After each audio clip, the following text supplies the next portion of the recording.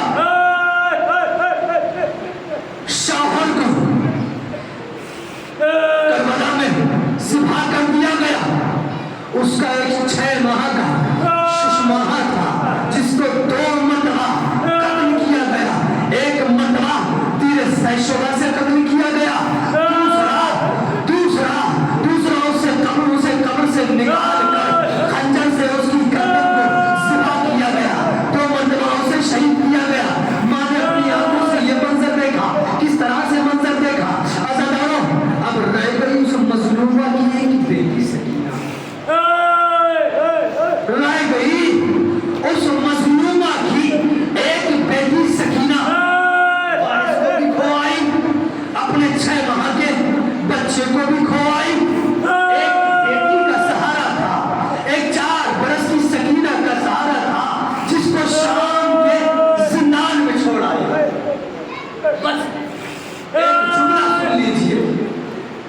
یہ بیوی مدینے پہنچی ہے، یہ بیوی کبھی سائے میں نہیں بیٹھی، چند فکریں ہیں ازادہ، کبھی سائے میں نہیں بیٹھی۔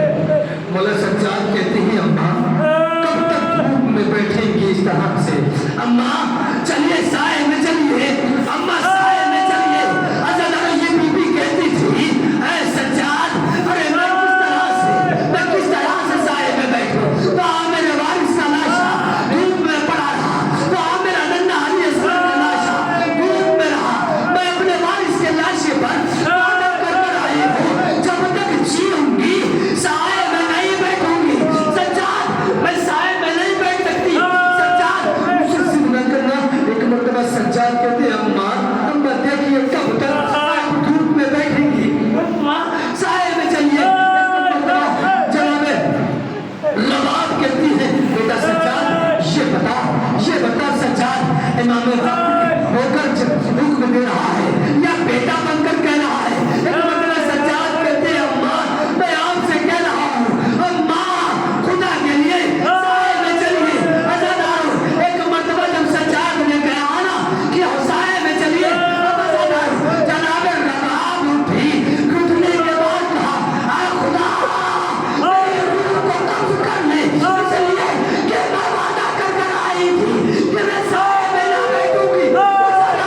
اتنا کہنا تھا کہ جناب رباب کی روح جنت کو پرواز کر گئی۔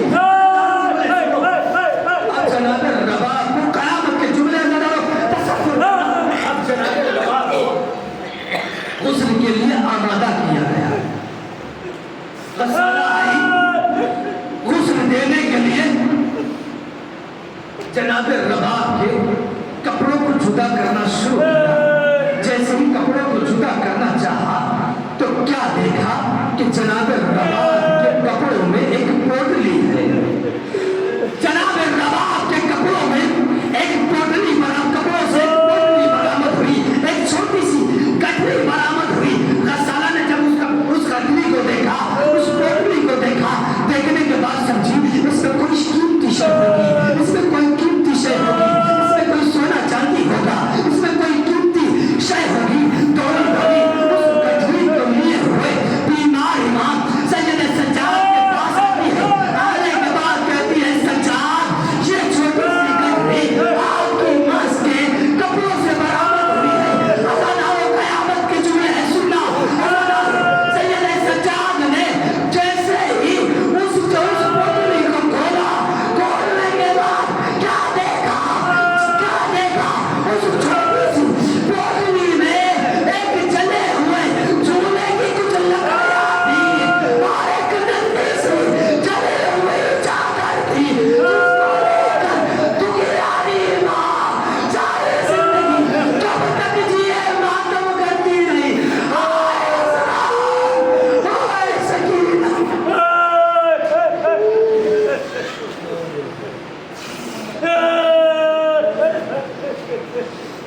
اِنَّ لِلَّهِ وَإِنَّ لِلَّهِ